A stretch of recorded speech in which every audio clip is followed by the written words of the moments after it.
All right, so it's another day, and I'm trying to get the joystick mounted to the tractor. So the way the pipe was on it, or the square tubing, it was really long, and I didn't know where I was going to put it at.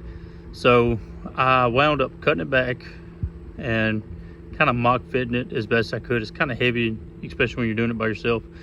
So I mock fit it and tack welded it, and now I'm starting to weld it out, and I'm going to show you what I've got. Okay, so this is the square tubing that it was originally mounted to, and so I had to get new bolts because they wasn't near long enough.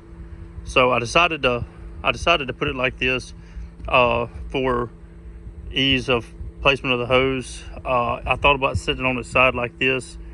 I thought about putting it on the outside, and I decided not to do that because my hose connections right here would have been on the outside, and it would have just left everything, easy to get snagged on. And I started to put it on the inside, and if I put it on the inside, then it's going to be terribly awkward to connect over here. So I decided to put it this way, and this is, let me get this stuff over here. So this is my line up here going to my, so I can easily connect that. I mean, it puts the hoses in an angle like that, but that's why they're hoses, that way they can move. So I think I've got enough hose to do it this way.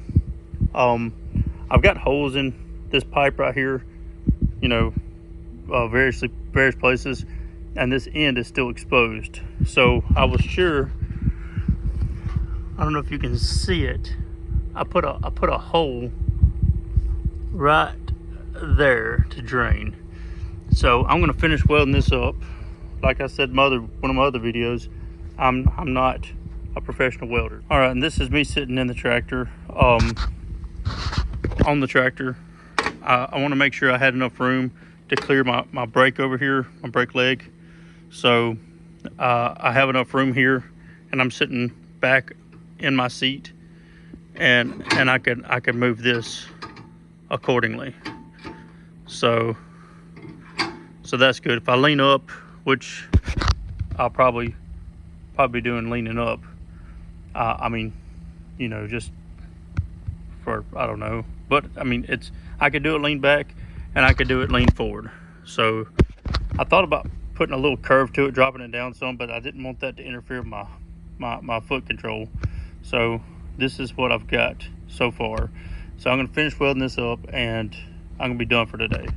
How I got my angle is I held my square upside down and took a piece of angle iron in the direction that I want it to be held at, and so I got my degree there, and so that would have put it straight out here. So then I took my square and I knocked about 15 degrees off. So it's leaning here. I've got plenty of room for my hose connections right here. Hopefully I can route both of these around and go under here, because this is where they're going to come from. So anyways, that's all. So it's another day. I finally got my parts in. This is my block, my I forgot what it's called, but you add, I have to put it in the description. But this is my block, and it will go here. That's where my hydraulic lines, my remote hydraulics, this is where it will go to.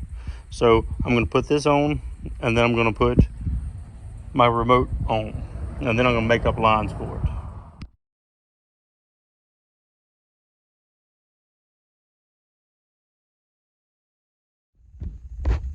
Today is the last video for the front end loader.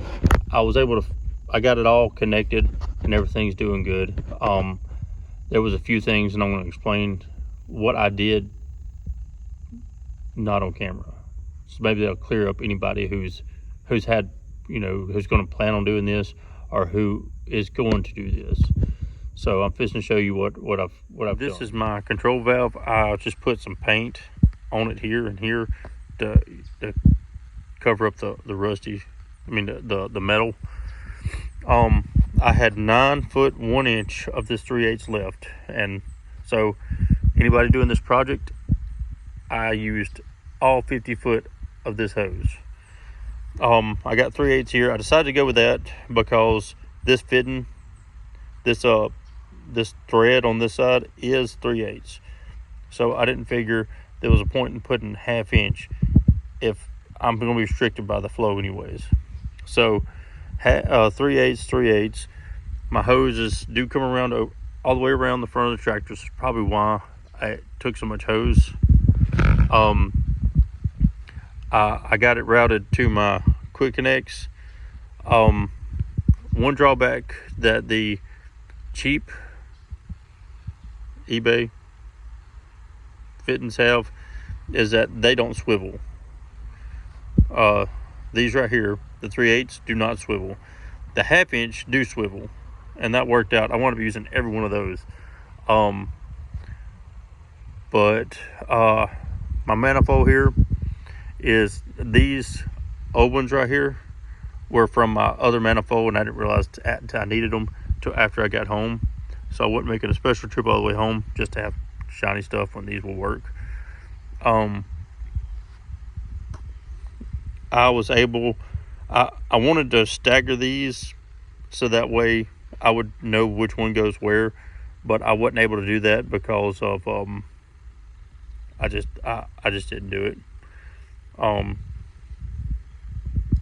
So I got my hoses routed around and back down.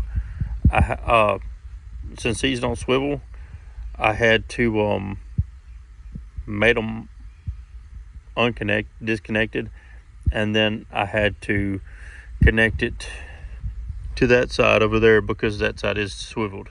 So that worked out good for me. The bucket needs a lot of work, but as you can tell, it's really far down on this side, and I don't know why that is. But the bucket itself, it works, it functions, and this is as high back as it goes. It don't really roll back anymore. That's probably something I'm gonna have to address later, and that's gonna be altering this. So, but that's not part of this video. That's gonna be part of a different series. But at this point, it functions. I'm probably gonna have to work on some of the cylinders, but right now it does work. I've left it up for 2 days now. You're probably not supposed to do that, but I left it up for 2 days now, and it's worked. It stayed up, so that's good. And it's got enough downward force. I pulled up to my trailer the other day, and I put the bottom here on my trailer and started pushing down to see what it would do, and I was able to I'd probably be able to put my front tires on the trailer that way. So it picks it up a good. So it's got a lot of force. Surprising, I wasn't expecting that to happen. But this block was super easy to install. You just take it off. It's got O-rings. You just put it back on, and it really worked out good for me because my lever here was all in the way of the draft control. So moving it up really made a difference there. And I have power to my front end the whole time, and I have power to my rear remotes. And so whenever I want to work, if I want to leave it on, I can still run the tractor and use the baler with the front end loader, because most front end loaders will drift down. I say most, I don't know if all of them will, but the ones I've dealt with do. So it's not 100% done. I've still got to figure out what I'm going to do with this part,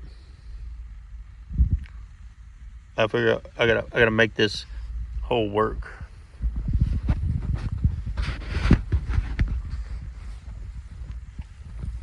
And this is the other side. I've got this and hung out over here.